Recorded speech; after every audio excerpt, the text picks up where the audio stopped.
तो आज परमपिता परमात्मा की अपार कृपा से जींद में ये मूल ज्ञान का सत्संग आयोजित किया गया है। बहुत बड़े भाग हैं उन जीवों के जो इस मूल ज्ञान को अपने पूरे जीवन काल में एक बार भी सुन पाते हैं, और उससे भी बड़े भाग होते हैं उन जीवों के जो इस ज्ञान को थोड़ा सा भी समझ पाते हैं, क्योंकि ये ज्ञान जल्दी समझ में नहीं आता। पत्थर पूजा करनी हो समझ में आ जाती है कि हाँ ठीक है, पत्थर पे जल चढ़ाना है, पूजा करनी है, भोग लगाना है, घर को वापस आ जाना है। मंत्र जाप की बात समझ में आ जाती है कि हाँ भैया, हिंदू है तो राम राम जपना है, मुसलमान तो अल्लाह अल्लाह जपना है, सिख है तो वाहिगुरु वाहिगुरु जपना है। बहुत जल्दी समझ में आ जाती है। तीर्थों मूर्तों की बातें जल्दी समझ में आ जाती है। हाँ भैया, वहां तीर्थ में जाना है नहाने के लिए, बहुत जल्दी समझ में आ जाती है। भीड़ की भीड़ जा रही है, देखो लाखों करोड़ों जा रहे हैं, क्योंकि ये बेसिक ज्ञान है। बेसिक यानी बिल्कुल शुरुआती ज्ञान है। जैसे आप देखोगे एलकेजी यूकेजी अगर बच्चे गिनने शुरू करोगे तो तुम्हें गली गली में बच्चे मिल जाएंगे जो एलकेजी यूकेजी पहली दूसरी पांचवी वाले हैं। थोड़ा सा और ऊपर उठो, 10वीं तक आओ, फिर तुम्हें पता लगेगा अच्छा इस गली में 10 लड़के हैं जिसमें से केवल 5 ने 10वीं करी है, बाकी 10वीं नहीं कर पाए। और ऊपर उठो, आ जाओ कॉलेज तक, तुम्हें पता लगेगा इस गली में 10 लड़के हैं जिसमें से केवल 2 कॉलेज में जाते हैं, बाकी सब रह गए।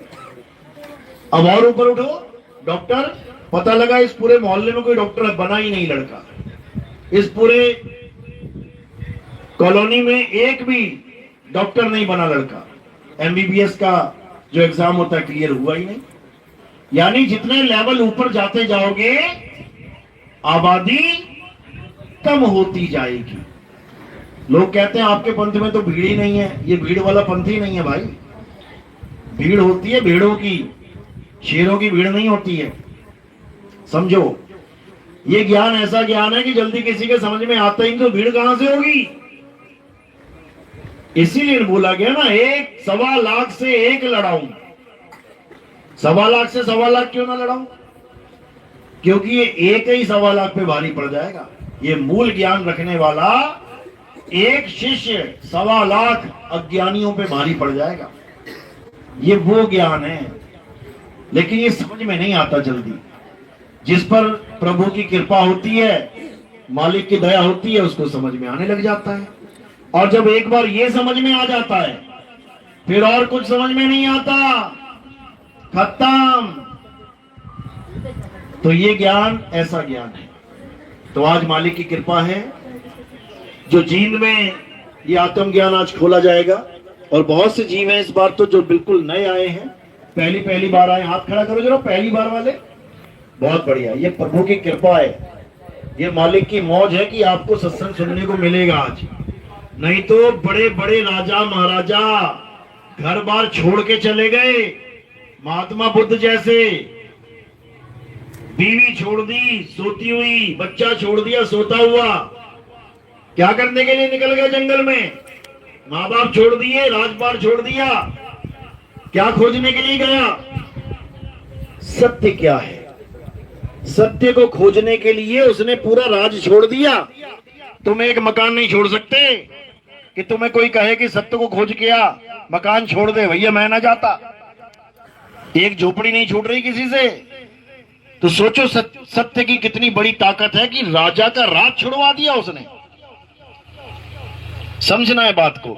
लेकिन आपकी किस्मत इतनी अच्छी है कि बिना कुछ छोड़े, बिना कहीं गए, सत्य खुद ही तुम्हारे गांव में आ गया। अभी भी नहीं समझ पाओगे तो तुम्हारा कुछ नहीं होने वाला।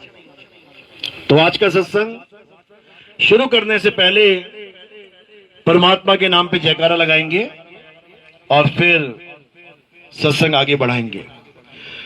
बोलिए परमपिता परमात्मा की, सदगुरु बंदी छोड़ कबीर साहेब की, सभी संतों की, सभी भक्तों की, आज के आनंद की, इस गांव नगर बस्ती की, सत्संग कराने वालों की, इनके माता पिता की, इनके बाल गोपाल की, सकल हंस को बंदगी, साहेब बंदगी, सतनाम। तो सबसे पहले बिल्कुल शुरुआत से करेंगे, क्योंकि बहुत से जीव बिल्कुल नए हैं, बिल्कुल पहली बार जो मूल ज्ञान सुन रहे हैं, बिल्कुल जीरो से स्टार्ट करेंगे आज। सबसे पहले तो हमें यह समझना चाहिए कि अगर हमें इंसान जन्म मिला है तो आखिर क्यों मिला है। आप गली में देखो, कुत्ता, बिल्ली, बकरा, हाथी, घोड़ा, आप देखो जंगलों में शेर, चीते, अपने घर की नालियों में देखो नाली के कीड़े कैसे घूम रहे हैं। इनको शरीर क्यों नहीं मिला इंसान का? हमें शरीर इंसान का क्यों मिल गया? कारण क्या है? जब तक तुम्हें ये कारण पता नहीं लगा, तब तक तुम्हारा जन्म कभी सफल नहीं हो सकता, नहीं हो सकता। तुम कहीं घूमने चले जाओ विदेश में, तुम्हें अपने देश का कोई लड़का मिल गया, आप पूछते हो आप यहां कैसे, आप क्या करने आए हो? पढ़ने आए हो, घूमने आए हो? वो बताएगा तुम्हें अपना लक्ष्य, मैं क्यों आया हूं। अब उसे लक्ष्य अगर याद है तो पक्का अपना लक्ष्य पूरा करेगा। लेकिन इस दुनिया में तुम किसी से भी पूछ लो, ए भाई इधर आ, तू क्यों आया दुनिया में? मैं क्यों आया? जैसे तू आ गया मैं भी आ गया। अरे कोई लक्ष्य तो होगा इस दुनिया में आने का। इतने लोग आ रहे हैं, लाखों करोड़ों लोग आए हैं, क्या कारण क्या है आने का? या पैदा हुए, खाया पिया, मर गए, हो गया, खेल खत्म? कारण क्या है? इस दुनिया में क्यों आए हैं?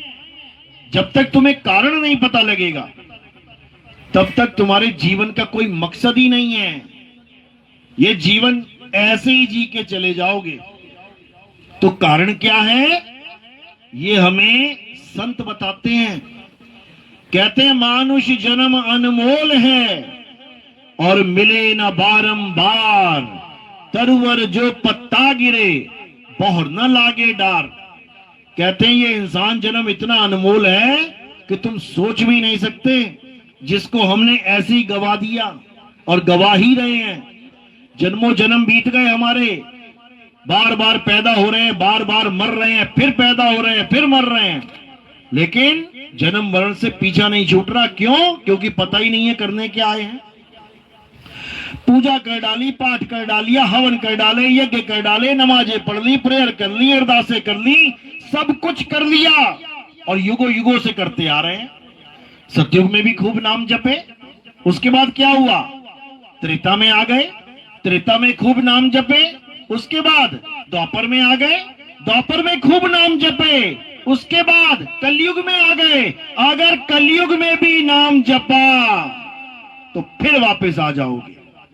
समझ लो, जो सतयुग का नाम हमें पार नहीं कर पाया, जो त्रेता का नाम हमें पार नहीं कर पाया, जो द्वापर का नाम हमें पार नहीं कर पाया, आज भी बैठे हैं यहीं पे, तो कलयुग का नाम कैसे पार कर देगा? नहीं कर सकता, याद रखना।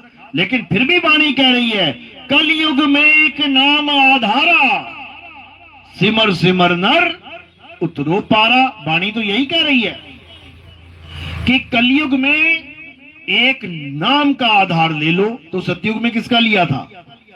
त्रेता में किसका लिया था?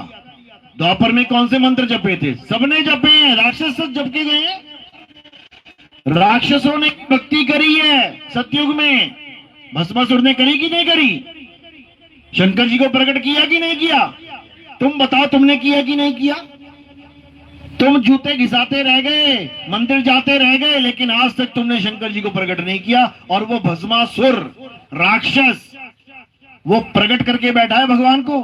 तो फिर तुम्हारा लेवल ऊंचा है कि उसका ऊंचा है? जिसने भगवान को प्रकट ही कर दिया वो बड़ा, कि जो बेचारा जिसने कभी देखा तक नहीं भगवान को, वो बड़ा? समझो, यानी ये 52 अक्षरी नाम, ये भाषाओं के नाम, ये हिंदी, पंजाबी, उर्दू, फारसी, फ्रेंच, जर्मन, स्पेनिश, पुर्तगीज, इन सब के नाम ये मैन मेड नाम हैं, ये इंसानों के द्वारा बनाए गए नाम हैं। इससे कल्याण नहीं होगा। इससे क्या होगा? इससे रिद्धियां सिद्धियां मिल जाएंगी, इससे एनर्जी लेवल हाई हो जाएगा, इससे ज्यादा कुछ नहीं हो सकता। लेकिन यहां कोई एनर्जी लेवल हाई थोड़ी नहीं करने आए हैं। यहां क्या करने आए हैं? यहां सेल्फ रियलाइजेशन के लिए आए हैं। यहां हम आत्मा के ज्ञान को प्राप्त करने के लिए आए हैं कि आखिर हमारा सत्य स्वरूप क्या है, ये जानने के लिए आए हैं इस दुनिया में। ये मंत्र जंत्र जपने के लिए नहीं आए। कबीर साहब समझा रहे हैं, तंत्र मंत्र सब झूठ है, इनमें न भर में कोई, और सार शब्द जाने बिना कागा हंस न होए। यानी कौवा कभी हंस नहीं बन सकता। कब तक? जब तक वो अपने स्वरूप को ना जान ले। कौवा काले स्वरूप का है और हंस सफेद स्वरूप का है, दोनों के स्वरूप में भेद है। तो हम कैसे कागा से हंस बनेंगे? मंत्र जप के। कौवे को जपवा देते हैं मंत्र, तो कौवा हंस बन जाएगा? कभी नहीं बन सकता। कैसे बनेगा? जब स्वरूप ज्ञान हो जाएगा। कैसे? जब तक हम अपने आप को शरीर मान रहे हैं, तब तक हम कागा हैं, कौवे हैं। और जब हमें सतगुरु मिल गया, उसने हमें हमारे असली स्वरूप का ज्ञान दे दिया, हमें हमारा आत्म ज्ञान दे दिया, तब हम शरीर नहीं रह जाते, तब हम आत्मा हो जाते हैं। तो पहले क्या थे? कागा। अब क्या हो गए? हंसा।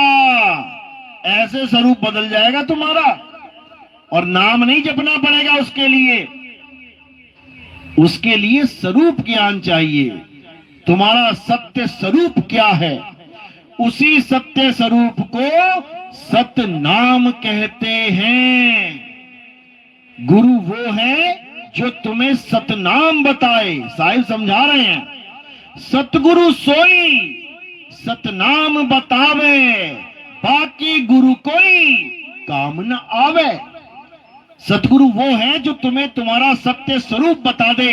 ये मंत्र जंतर तंत्र नहीं पकड़ाए, ये सब मैन मेड है, इंसानों ने बनाए हैं।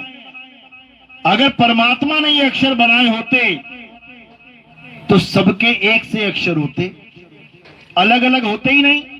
जैसे मुसलमान कहते हैं सबसे पहला आदमी कौन था? आदम था। तो आदम कौन सी भाषा बोलता था? अरबी। अब आदम अरबी बोल रहा है तो उसका बेटा क्या बोलेगा? कुत्ता भौं भौं कर रहा है तो उसका बेटा क्या क्या करेगा? म्याऊं म्याऊं। तुम हिंदी बोलते हो, तुम्हारा बेटा क्या बोलेगा? जर्मन, फ्रेंच, इटालियन, क्या बोलेगा? हिंदी। तुम हरियाणवी बोल रहे हो कोनी कोनी, तो वो भी कोनी कोनी करेगा। वो कानू कानू क्यों करेगा पंजाबी? समझो, जो पिता बोल रहा है वही बेटा सीख के बोल रहा है। अगर पहला आदमी आदम था और सब आदम की औलादे हैं, तो ये चाइनीज कहां से आ गई?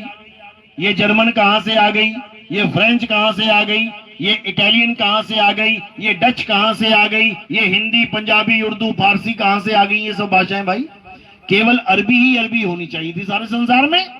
जब एक पिता, उसका बेटा अरबी सीख रहा है तो उसका बेटा भी अरबी सीखेगा, उसका बेटा भी अरबी सीखेगा। समझो, अंग्रेज कहते हैं पहला आदमी एडम था। आदम को एडम कहते हैं अंग्रेजी में। वो कौन सी भाषा बोलता था? वो हिब्रू बोलता था। अच्छा, तो सारी दुनिया हिब्रू बोलती? फिर ये अलग अलग भाषाएं कहां से आ गई? हिंदू कहते पहला आदमी कौन था? ब्रह्मा विष्णु महेश जी पहले कौन सी भाषा बोलते थे? संस्कृत। अच्छा, तो उसके बाद ये इतनी सारी भाषाएं कहां से आ गई?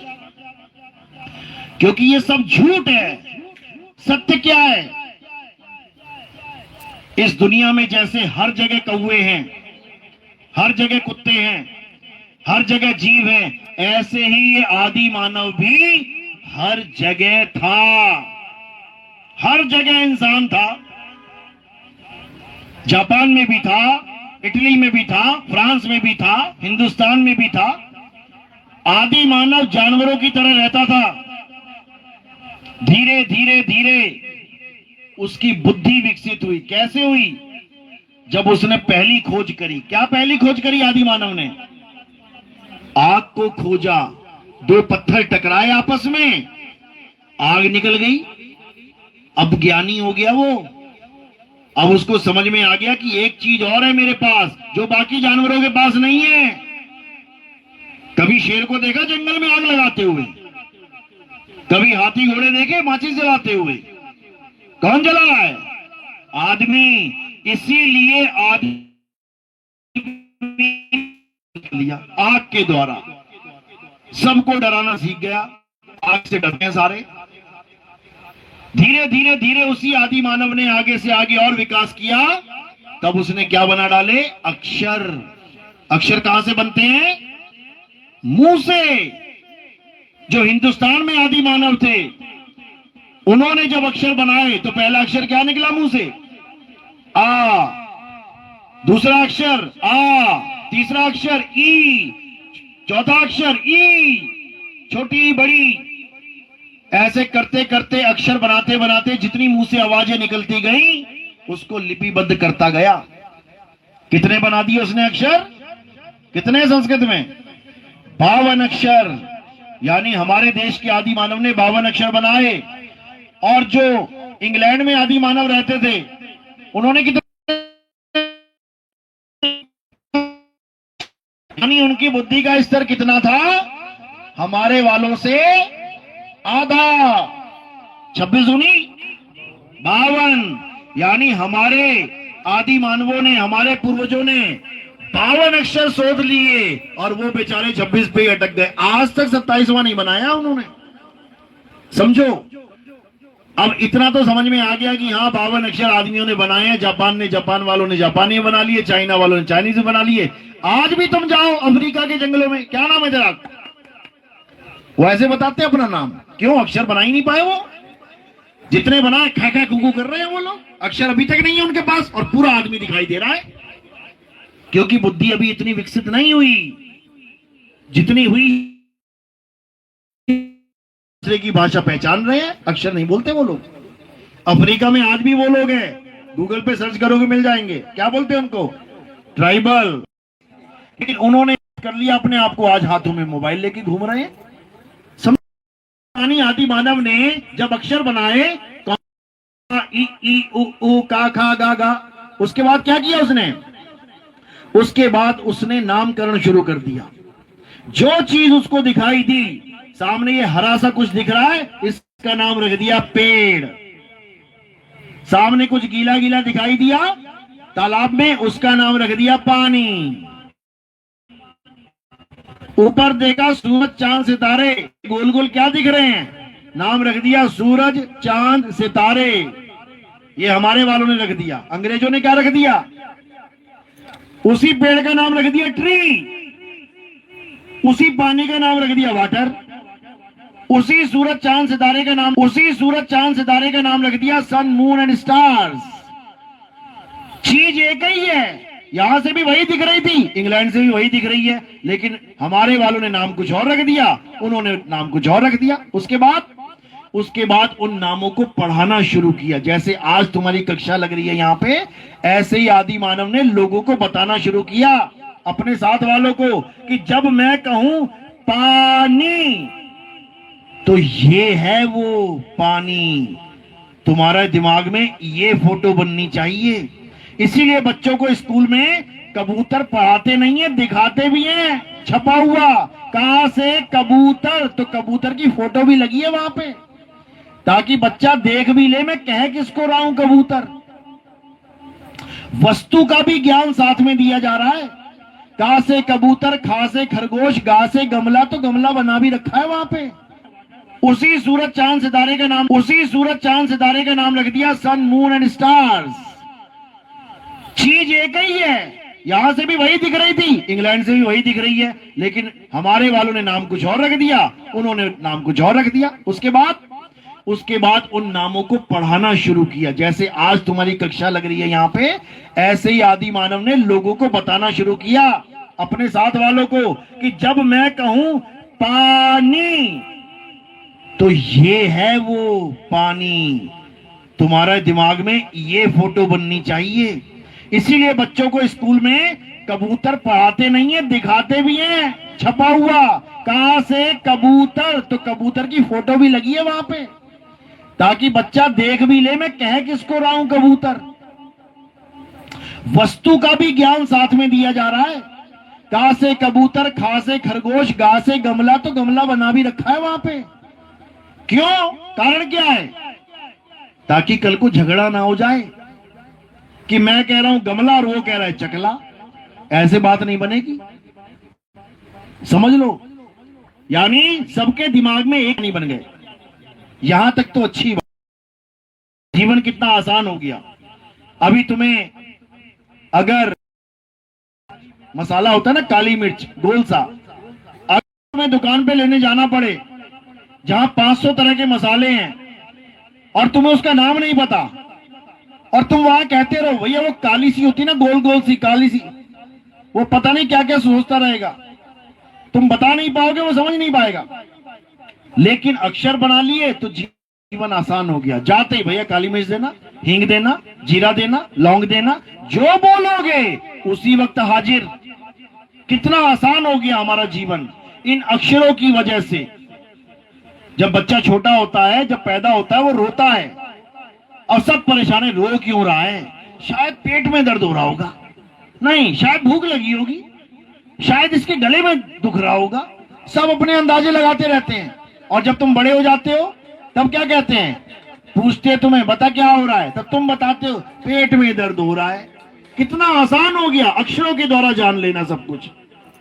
कि मेरे बेटे को तूने क्या पिलाया? सूसू पिलाया मैंने 1 लीटर है, मार लो इसको, झगड़ा हो जाएगा अक्षरों की वजह से। क्यों? क्योंकि तत्व ज्ञान नहीं है। बाहर भले सूसू लिखा है लेकिन अंदर क्या है? दूध। तो कोई झगड़ा नहीं है, कोई झगड़ा नहीं है। अरे तेरी भाषा में सूसू कहते होंगे, हमारी भाषा में पेशाब को सूसू कहते हैं, लेकिन तत्व ज्ञान तो अलग से। झगड़ा खत्म कैसे होगा? नी अक्षर से, तत्व ज्ञान से। इसीलिए गीता अध्याय 4 34वां श्लोक क्या कहता है? हे अर्जुन, अगर तुम सत्य को प्राप्त करना चाहते हो, अगर तुम अपनी आत्मा को जानना चाहते हो, अगर तुम परमात्मा को जानना चाहते हो, तो ऐसे तत्वदर्शी संत की शरण में जाओ जिसने उस तत्व का बोध कर लिया है। वही तुम्हें समझा सकता है कि आखिर तुम्हारा सत्य स्वरूप क्या है। तत्व ज्ञानी लिखा है वहां पे, तत्व ज्ञानी, तत्वों के नाम का ज्ञानी नहीं कि तत्वों के नाम जपवाने वाला, तत्व लखाने वाला। सोई गुरु पूरा कहावे, जो 2 अक्षर का भेद बतावे, एक छुड़ावे एक लखावे, तब प्राणी निज घर को जावे। यानी सच्चा गुरु, पूरा गुरु कौन होता है? जो सारे अक्षरों को छुड़वा दे।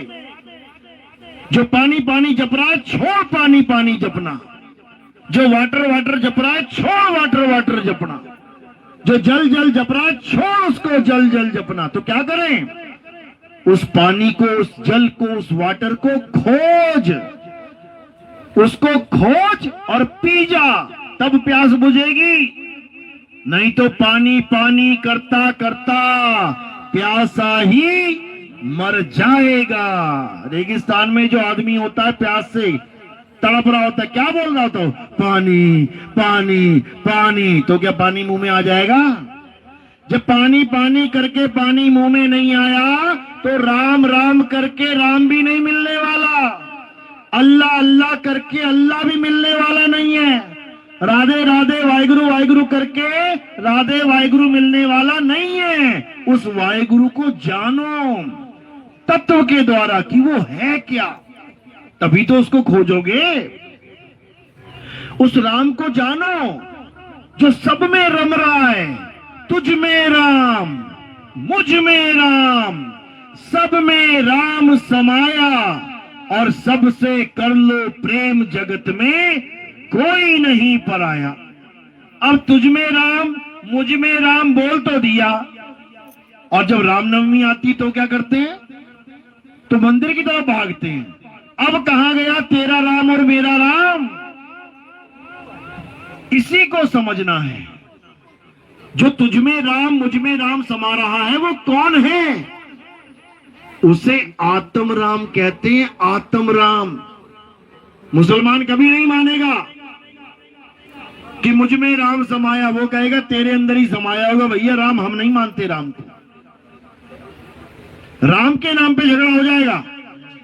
लेकिन अगर राम का नाम आत्मा में बदल दो, क्योंकि वो आत्म राम है। अब मुसलमान से पूछो, मुझ में आत्मा तुझ में आत्मा, हम दोनों में आत्मा समाई हुई है, मना करेगा क्या? मना कर देगा? कभी नहीं करेगा। क्यों? क्योंकि ये तत्व ज्ञान है। जिसको हम राम राम कह रहे हैं, जिसको दशरथ जी ने अपने पुत्र को जो नाम दिया राम, क्यों दिया? क्योंकि आत्मा का नाम ही राम है। आत्मा का पर्यायवाची नाम राम है। इसलिए दशरथ जी ने अपने पुत्र का नाम रखा राम, क्योंकि वो सब में समाया हुआ है। साहिब समझा रहे हैं, कस्तूरी कुंडल बसे और मृग ढूंढे वन माही, ऐसे रमता राम है ये दुनिया जाने नहीं। उस रमता राम को जानना है, वो है असली राम, जिसको तीर छू नहीं सकता, जिसको अग्नि जला नहीं सकती, जिसको वायु सुखा नहीं सकती, जिसको जल भिगो नहीं सकता। हे अर्जुन, ये आत्मा अजन्मा है, नित्य है, शाश्वत है, पुरातन है। ये आत्मा ही सत्य सनातन है। हे अर्जुन, इस आत्मा को ना तो कोई शस्त्र काट सकता है, ना अग्नि जला सकती है, ना वायु सुखा सकती है, ना जल भिगो सकता है। तो किसकी बात कर रहे हैं? आत्मा की। और हमें क्या पुजवाया जा रहा है? पत्थर। क्या पत्थर आत्मा है? पत्थर पे एक हथौड़ा मारो टूट जाएगा, दो हिस्सों में हो जाएगा। आत्मा को हथौड़ा मार के दिखाओ। नैनम छिन्दन्ति शस्त्राणि नैनम दहति पावका। उसको कोई शस्त्र काट नहीं सकता, अग्नि जला नहीं सकती। उसकी पूजा करनी है अर्जुन, उसको जानना है अर्जुन। और कैसे जानोगे? जब तत्वदर्शी संत की शरण में जाओगे, वो दोनों प्रकार के तत्वों का निबेड़ा कर देगा। यानी असत्य तत्व यानी काया को तो छुड़वा देगा और आत्मा रूपी सत्य तत्व का लखाव कर देगा। तब क्या होगा? अध्याय 3 17वां श्लोक पढ़ो, क्या लिखा है? अध्याय 3 17वां श्लोक याद रहे, इसलिए याद रखो। 3:17 3:17 पे क्या लिखा है? हे अर्जुन, जो अपनी आत्मा में रमण करते हैं, जो अपनी आत्मा में तृप्त हैं, जो अपनी आत्मा में संतुष्ट हैं, उनके लिए कोई धार्मिक कर्म कर्तव्य लागू ही नहीं होता। कोई मंदिर जाने की जरूरत नहीं, किसी मस्जिद जाने की जरूरत नहीं, किसी गुरुद्वारे चर्च जाने की जरूरत नहीं, कोई पूजा पाठ हवन यज्ञ तीर्थ मूर्त कहीं जाने की जरूरत नहीं। क्या करना है? हे अर्जुन, केवल अपनी आत्मा में रमण करना सीख ले, बस इतना सा काम है। लेकिन इतना सा काम ना करने की वजह से जन्मों जन्मों के चक्कर लग रहे हैं। कभी कुत्ता बिल्ली हाथी घोड़ा सूअर नाली का कीड़ा बन के आना पड़ रहा है। कौन कौन बनना चाहता है सूअर अगले जन्म में? हाथ खड़ा करो जरा। कोई है? कोई नाली का कीड़ा बनना चाहता है क्या? हाथ खड़ा करो। नहीं भी करोगे ना तब भी बन जाओगे, तब भी बनोगे। क्यों? क्योंकि नियम ही यही है। इस 3 लोक का नियम ही यही है कि 84 लाख भुगतना पड़ेगा। विष्णु जी ने तो बनके भी दिखा दिया, तुम्हें समझ में ही नहीं आया। मछली बनके दिखाया कि नहीं? पहला अवतार। कछुआ बनके दिखाया कि नहीं? दूसरा अवतार। जंगली सुअर बनके दिखाया कि नहीं? तीसरा अवतार, अरे जब वो बन गए तो तुम किस खेत की मूली हो? सबको बनना पड़ेगा। अरे 1,84 भटक के पाँव पे अटके आए और अब की पासा ना पड़ा तो फिर 84 जाए। सबको जाना पड़ेगा, सबको जाना पड़ेगा, एक भी नहीं बच सकता। ये काल का जाल ऐसा है, लेकिन इससे बचने का एक तरीका है, मात्र एक तरीका। क्या है? कबीर साहब समझा रहे हैं। अरे बचना चाहो काल जाल से, चीनो शब्द हमारा और कहे कबीर, अमर कर राखूं जो निज होए हमारा।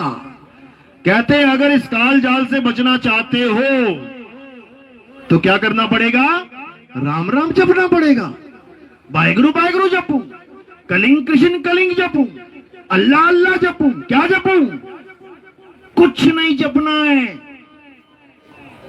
एक जड़ भरत नाम का ऋषि था, सारी उम्र नाम जपता रहा, सारी उम्र पूजा पाठ करता रहा, सारी उम्र हवन यज्ञ करता रहा। बूढ़ा हो गया बेचारा, सारी उम्र बिता दी। जब बूढ़ा हो गया, मरने वाली हालत हो गई, तब उसके आश्रम में एक हिरन का बच्चा आ गया। अब हिरन का बच्चा आ गया छोटा सा, तो ऋषि ने दया करके उसको रख लिया। अच्छा किया कि बुरा किया? अच्छा किया। अब उसको खूब हरी हरी घास खिलाए, बढ़िया बढ़िया पानी पिलाए, जल शुद्ध एकदम। अच्छा कर रहा है कि बुरा कर रहा है? अच्छा कर रहा है। जानवरों से उसकी रक्षा करे, कोई भेड़िया आ गया, कोई लोमड़ी आ गई, सियार आ गया, अच्छा कर रहा है कि बुरा कर रहा है? लेकिन ये सब करते करते करते करते करते एक दिन भक्ति में बैठा हुआ था, अंत समय आ गया, मृत्यु आ गई। एकदम दिमाग में आया, अरे हिरन का बच्चा छोटा सा मैंने बांधा हुआ है, अगर कोई भेड़िया आ गया मेरी तो मृत्यु आ गई। मेरे जाने के बाद कोई भेड़िया आया तो वो भाग भी नहीं पाएगा, वो बंधा हुआ है, कुछ खा भी नहीं पाएगा, उसकी मृत्यु हो जाएगी। अच्छा सोच रहा है कि बुरा? अच्छा सोच रहा है। लेकिन फल क्या मिला इसका पता है? क्या फल मिला? स्वर्ग मिल गया। हिरण का बच्चा बन के आना पड़ा उसे। हिरण का बच्चा बन के शेरों के आगे अपनी जान बचाता फिरा। फिर समझो, सारी उम्र राम राम जपा, अल्लाह अल्लाह जपा, जो भी जपा उसने, सारी उम्र हवन यज्ञ पूजा पाठ किया, फिर भी अंत में हिरण का बच्चा बनना पड़ा। कारण क्या है? अगर कारण जान लिया तो निवारण भी मिल जाएगा उसका। क्या कारण है? एक लाइन सुनी होगी आपने, अंत भला तो सब भला और अंत बुरा तो सब बुरा। यानी सारी उम्र क्या किया वो छोड़, अंत में क्या कर रहा है। अगर अंत में गलत हो गया काम, 1 घंटे का युद्ध है, 2 पहलवान लड़ रहे हैं, खूब पटकियां मार रहे हैं आपस में, खूब 1 घंटा बिता दिया पूरा। अब आगे के 10-15 सेकंड बचे हैं, अगर उसमें कोई दूसरे की पीठ लगा दे तो उसकी हार हो गई। भले वो 1 घंटा लड़ता रहा उसके साथ, अच्छे दावपेच लगाता रहे, वो सारे दावपेच निष्काम हो जाएंगे, खत्म हो जाएंगे। पीठ लग गई, खेल खत्म। खूब छक्के मारे तुमने, खूब छक्के मारे, लेकिन तुम्हारे रन ही पूरे नहीं बन पाए, तो मैच हार गए। यानी अंत भला तो सब भला और अंत बुरा तो सब बुरा। तो अब आपका अंत कैसा होगा, इसको अच्छे से विचार लो। 2 प्रकार के अंत होते हैं, केवल 2 प्रकार के अंत हैं, तीसरा कोई प्रकार ही नहीं है। कौन कौन से प्रकार? आए हैं तो जाएंगे, राजा रंक फकीर, एक सिंहासन चढ़ चले, एक बंधे जंजीर। ये 2 प्रकार के अंत हैं। एक में तो जंजीरें बांध के लेके जाएंगे आपको, खूब सेवा करते हुए लाठी डंडों से, यमदूत आएंगे जब। और एक है कि फूलों की माला होगी और सिंहासन लगा होगा और बैठोगे और आराम से चले जाओगे। एक तुम्हें गर्क में लेके जाएगा और एक तुम्हें मुक्ति की तरफ लेके जाएगा। ये दो ही अंत हैं। अब ये किसके होंगे किसके नहीं होंगे ये भी जान लो। ऐसा ना हो कि तुम पता लगे जाने तो बेड़ी बंद के वाले और सपने ले रहे हो स्वर्ग के। ये भी समझ लो, पहले ही पता होता है कि अंत में क्या होने वाला है। जिसको तैरना आता है हाथ खड़ा करो जरा, जिसको पानी में तैरना आता है। बस दो ही ऑप्शन है, या डूब जाओ या तर जाओ। अब अगर सबको फेंक दिया जाए तो कौन कौन तैर के निकल आएगा? जिनको तैरना आता है, और जिनको नहीं आता वो सोच के बैठे अरे हम भी तर जाएंगे, अरे भवसागर तर जाएंगे, तर जाएंगे। अरे तर नहीं जाएंगे, मर जाएंगे, मर जाएंगे। जब तक तुमने तैरना नहीं सीखा मर जाएंगे। याद रखना इस बात को। हमने तैरना सीखना है। जी मैं तो गंगा नदी में नहा के आता हूं जी, मैं तो पूजा करता हूं, मैं तो पाठ करता हूं, मैं तो तर जाऊंगा। तर नहीं जाएगा, मर जाएगा। जैसे वो जड़ भरत मर गया, 84 में चला गया, तू भी चला जाएगा। उससे ज्यादा बड़ा ज्ञानी नहीं है, उससे बड़ा ऋषि नहीं है। सारी उम्र गवा दी उसने पूजा पाठ में, हवन यज्ञ में। तुम तो वो भी नहीं कर पा रहे हो सही से। जब वो मर गया तुम कैसे तर जाओगे? अब जो गलती उससे हुई है वो जान लो गलती क्या हुई है, क्योंकि दूसरों की गलतियों से सीखने वाला हमेशा बुद्धिमान कहलाता है।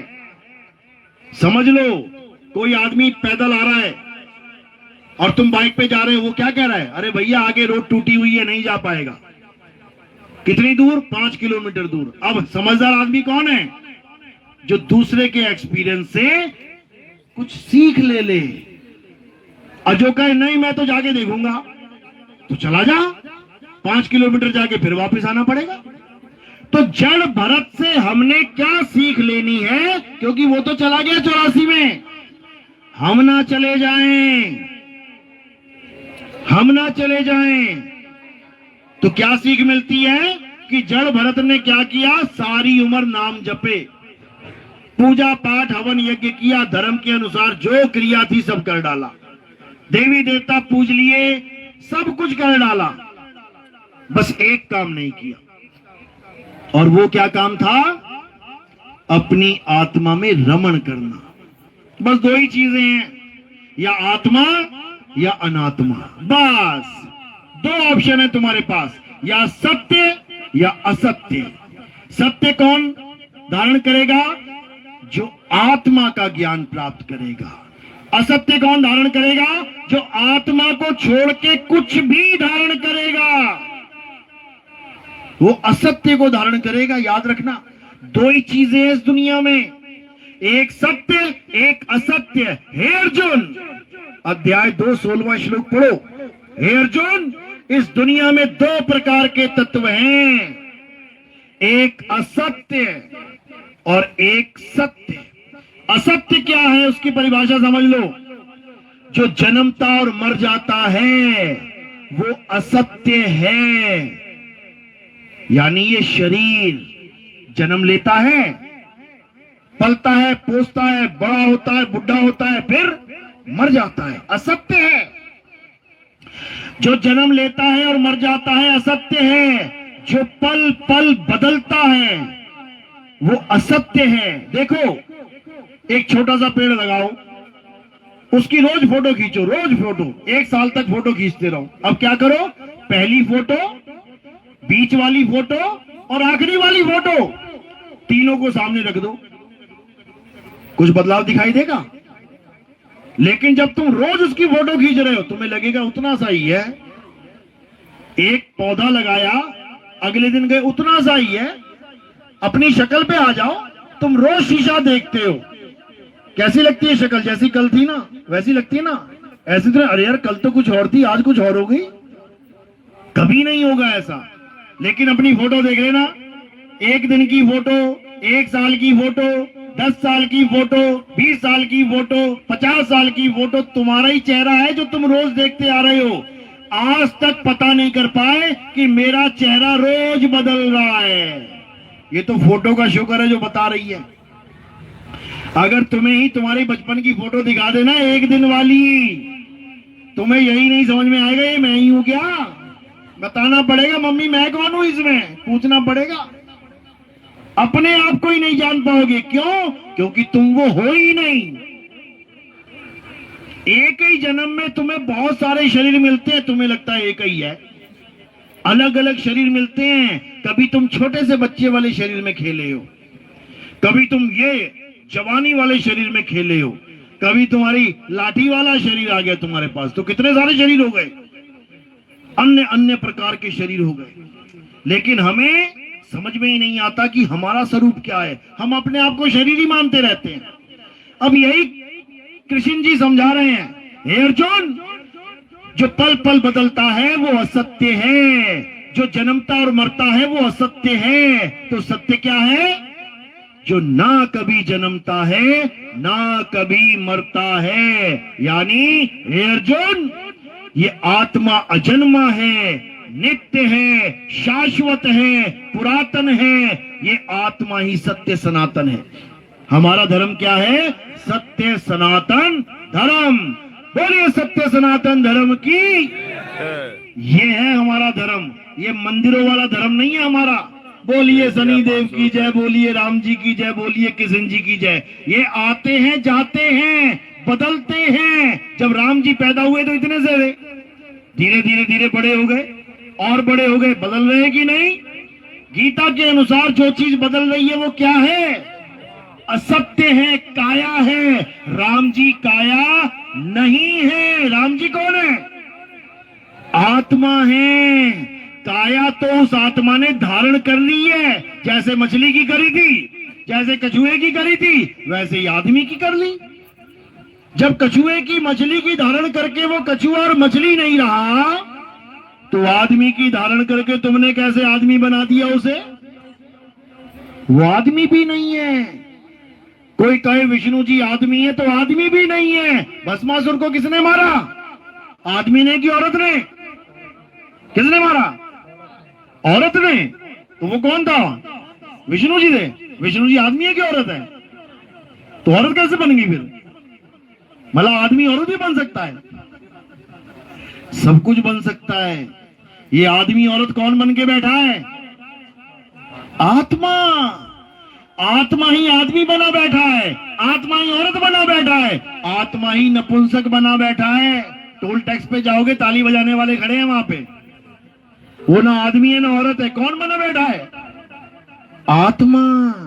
समझो। इसीलिए कृष्ण जी ने कहा, हे अर्जुन, ना मैं पुरुष हूं, ना मैं स्त्री हूं, ना मैं नपुंसक हूं। मैं आत्मा हूं। आत्मा अजन्मा हूं मैं। जो मुझे इंसान रूप में जानता है, यानी ये मंदिरों में जो पत्थरों की मूर्तियां बनी हुई हैं, जो मुझे इंसान रूप में जानता है वो मुझे नहीं जानता। वो मुझे नहीं जानता। मुझे कौन जानता है? मुझे केवल तत्व ज्ञानी जानता है कि मैं क्या हूं। ये आदमी और औरत नहीं जान सकते कि मैं क्या हूं। मुझे केवल वही जान सकता है जिसने खुद को जान लिया है। जिसने अपनी आत्मा को जान लिया वो मुझे भी जानता है कि मैं भी वही हूं जो वो है। इसी को कहते हैं जो तू सो हम। लेकिन लोगों ने मंत्र बना दिया, सोहम सोहम। बताओ, सोहम जपना नहीं है, सोहम हो जाना है। आत्म ज्ञान को प्राप्त करके सोहम हो जाना है। और जब तुम सोहम हो जाओगे तो तुम्हारा जन्म मरण खत्म हो जाएगा। सिंपल सा एकमात्र फार्मूला है, इसमें कोई ऑप्शन नहीं है। ये एक ही रोड है, इसमें कोई बाईपास या कोई शॉर्टकट नहीं है। ये ऐसा ज्ञान है भाई।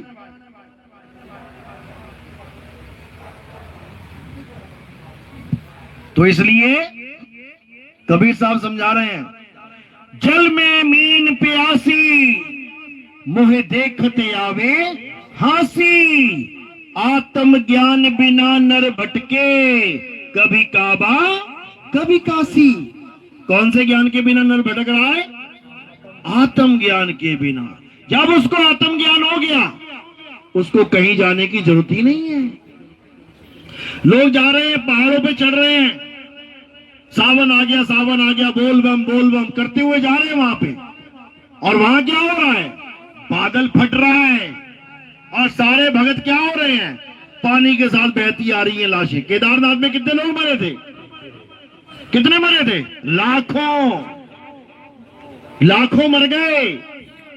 भगवान भगवान करते गए थे, भगवान ने लाज भी ना रखी, पूरे पूरे परिवार खत्म हो गए। भगवान का नाम लेने वाला भी नहीं बचा परिवार में। ऐसा भगवान होता है क्या? ऐसा होता है क्या?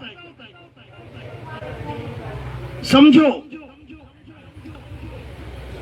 अगर कोई यात्रा पे जा रहा है भगवान को ढूंढने के लिए, भगवान को पूजने के लिए, और मर जाता है और घर में फोन आता है कि आपके लड़के की मौत हो गई है, तो मां बहुत खुश होगी क्या? लड्डू बांटेगी? बांटेगी लड्डू? दुख की बात है। लेकिन ये क्यों हो रहा है? अज्ञानता की वजह से। परमात्मा कोई पहाड़ों पे नहीं बैठा हुआ है, परमात्मा कोई तीर्थों में नहीं बैठा हुआ है। अभी कुंभ हुआ, 144 साल में एक बार होता है। कितने लोग मरे पता है? ट्राली की ट्रालियां भर के गई हैं, एक भी देवी देवता ने नहीं बचाया। 33 करोड़ देवी देवता इस कुंभ के मेले में आए हुए हैं, बड़े हल्ले मचा रखे थे। जब लाशें बिछी तो सब गायब हो गए। बताओ, अज्ञानता। वो वही नदी है, रोज ही वही बहती है, वो वही गंगा है रोज वाली। मैं कुंभ में जाके नहाऊंगा, उससे क्या हो जाएगा? पाप कटेंगे? वैसे नहीं काट रही है क्या? संडे को चला जा तो नहीं कटेंगे क्या? कि कुंभ का इंतजार कर रहा है? अरे इतने पापी क्यों कर दे पापियों कि वहां जाके धोने पड़े? पाप करना बंद कर दो, नहाना बंद हो जाएगा। ये नहीं समझ में आ रहा है।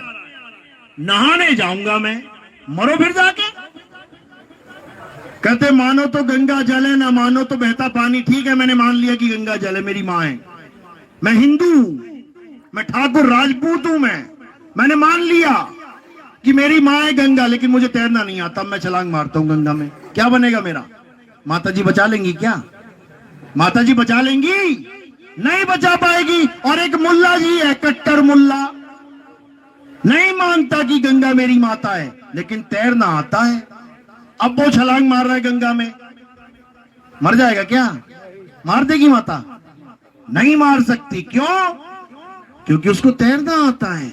माता को इससे मतलब है ही नहीं कि तू उसको मानता है कि नहीं मानता है।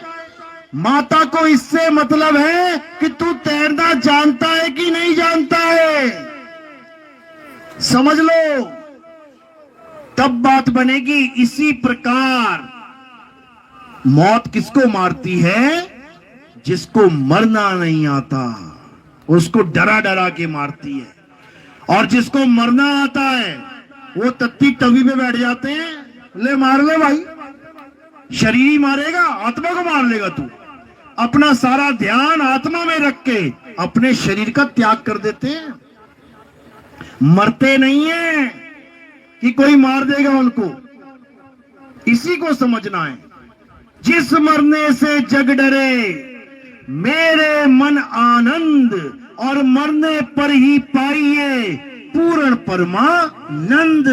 अरे मरता मरता जग मुआ, मरना जाने ना कोई, और ऐसी मरनी जो मरे बहुर न मरना होए। कहते अगर एक बार तूने मरना सीख लिया, मंत्र जपना नहीं कि मंत्र जपना सीख लिया। मंत्र तब जप पा रहा, तेरे कान है, कान ठीक है तो मंत्र सुन लेगा गुरुजी ने क्या बोले। और कान खराब है, बहरा है, बहरे को मंत्र देके दिखाए कोई गुरु? बोल के बताए बहरे को क्या मंत्र जपना है? गूंगा है, गूंगे से नाम जपवा के दिखाए जरा। राधे राधे जपो, राधे राधे जपो। गूंगा है, नहीं जप पाएगा राधे राधे, तो फिर नहीं मिलेगी राधे। अरे कुछ जपना ही नहीं है, कुछ करना ही नहीं है। क्या करना है? उसको जानना है जो तुम्हारे पास पहले से है। देखो मेरा हाथ उठ रहा है, क्यों उठ रहा है? क्योंकि आत्मा है, और आत्मा ने शरीर छोड़ दिया ना, ये उंगली नहीं हिल पाएगी। तो करना क्या है, इस अनमोलक आत्मा को जानना है। मीराबाई क्या कह रही है, पायो जी में नाम रतन धन पायो, वस्तु अमोलक दी मेरे सतगुरु, कृपा कर अपनायो। वस्तु अमोलक, जिसका कोई मोल ही नहीं है। बताओ कौन सी वस्तु है जिसका मोल नहीं है? हर वस्तु बिक रही है, केवल आत्मा है जो नहीं बिक सकती। तुम डॉक्टर को कह दोगे आप ऑपरेशन करो, हम किडनी का इंतजाम कर लेंगे, हम हार्ट का कर लेंगे, हम ब्रेन का, हर चीज बिक रही है मार्केट में, लेकिन तुम ये नहीं कह सकते कि हम आत्मा का इंतजाम कर लेंगे। आत्मा नहीं बिकती, आत्मा अनमोल है। वो अनमोल वस्तु कहां है? वो तुम्हारे पास है, तभी तो यहां चल के आए हो। आत्मा पता है ना, आत्मा सबको अपनी अपनी आत्मा लेके आए हो सब। घर तो नहीं भूल गए, पड़ी रह गई हो कहीं कपड़ में, कहीं बाथरूम में टंगी रह गई हो। आत्मा तुम्हारे साथ है तभी यहां पहुंचे हो। अगर रास्ते में आत्मा छोड़ देती ना शरीर, और वहीं तुम्हारा राम नाम सत्य हो जाता। तो आत्मा तुम्हारे पास है, अभी आत्मा तुम्हारे पास है, लेकिन उसका ज्ञान नहीं है। अब यही ज्ञान की कमी तुम्हें मंदिरों में घुमा रही है। मुझे भगवान चाहिए, मुझे भगवान चाहिए, और भगवान कहाँ है? तेरे पास में। मुंह को कहां ढूंढे रे बंदे, मैं तो तेरे पास में खोजी हुए तुरंत मिल जाऊं, एक पल की तलाश में। जब तेरे पास वो वस्तु है तो तेरे पास ही तो है, एक पल में मिल जाएगी भाई। लेकिन भेदी गुरु होगा तो, अगर जपी मिल गया तो मंत्र जपवा जपवा के जन्म बर्बाद कर देगा तेरा। ये वस्तु मेरे पास में है, क्या जपूं मैं इसको पीने के लिए? ये उठाया हाथ गिलास और ये पी लिया, क्या जपूं इसमें? कुछ नहीं करना है, उस वस्तु को जानना है। साहिब समझा रहे हैं, अरे वस्तु कहीं ढूंढे कहीं और कैसे लागे हाथ, गुप्त वस्तु तब मिले भेदी लीजे साथ, भेदी लीना साथ में, अरे दीनी वस्तु लखाए और कोटि जन्म का पंथ था, पल में पहुंचा जाए। एक पल में तुम्हें ज्ञान हो जाएगा कि मेरी आत्मा कहां है। उसी एक पल में ज्ञान हो जाएगा कि मेरी आत्मा कहां है। अब क्या करना है? अब उस आत्मा का ध्यान करना है। जो जड़ व्रत नहीं कर पाया, जो बड़े बड़े ऋषि मुनि नहीं कर पाए, वो तुम करोगे। जब तब तो खूब किया ऋषियों ने, लेकिन आत्मा का ज्ञान नहीं जान पाए, वो तुम जानोगे। अब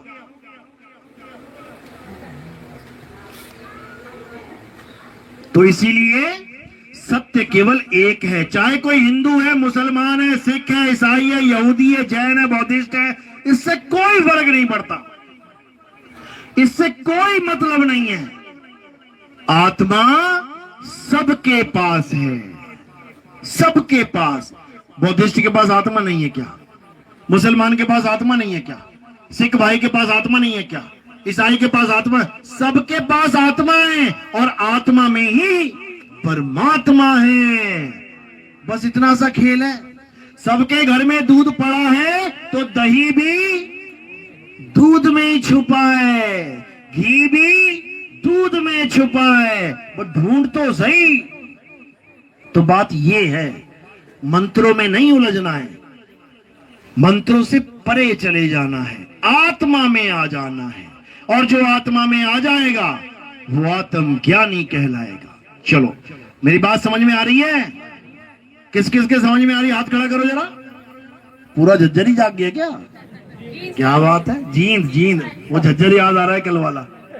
बहुत अच्छी बात है। जींद का मतलब ही आत्मा होता है। तेरी मेरी जिंद, जिंद का मतलब ही आत्मा है। तेरी मेरी एक जिंद, यानी शरीर दो है लेकिन जान एक ही है।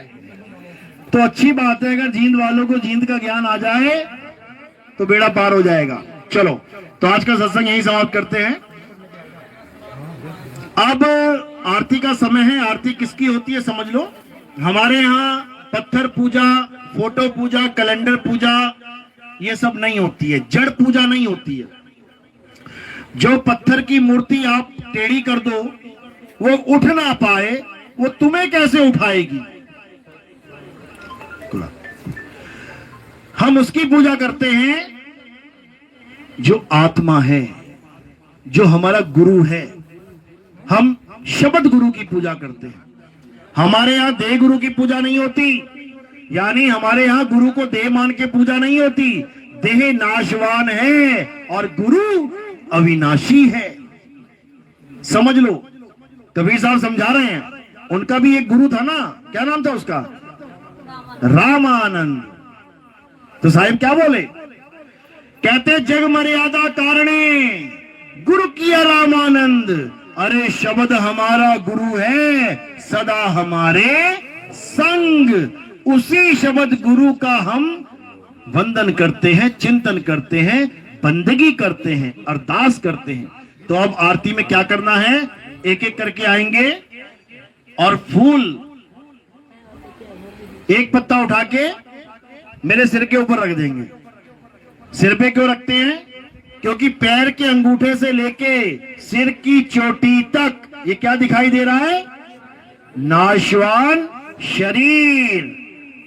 तो हमने नाशवान शरीर की पूजा नहीं करनी है, तो फूल कहां चढ़ाया? नाशवान शरीर से परे। तो जब परे में चला गया ये, तो ये परमात्मा को समर्पित हो जाता है, आत्म देव को समर्पित हो जाता है। तो आरती ऐसे ही करनी है। और कोई सेवा में योगदान करना चाहेगा, प्रचार प्रसार में कोई योगदान करना चाहेगा अपनी स्व इच्छा से, तो वो सेवा केवल चरणों में रखनी है। ये हमारे आश्रम का नियम है। फूल सिर के ऊपर और माया का स्थान संतों के चरणों में। बोलिए परमपिता परमात्मा की, सदगुरु बंदी छोड़ कबीर साहेब की, सदगुरु मदन पति साहेब की, सदगुरु दूलमपति साहेब की, सदगुरु राम सेवक साहेब की, दीवान जौहरपति साहेब की, सदगुरु वैरागपति साहेब की, करीनापुर धाम की, सभी संतों की, सभी भक्तों की, आज के आनंद की, सकल हंस को बंदगी, साहेब बंदगी सतनाम। हमारे आश्रम की गीता है, हर हर गीता घर घर गीता। जो भी गीता लेना चाहता है बिल्कुल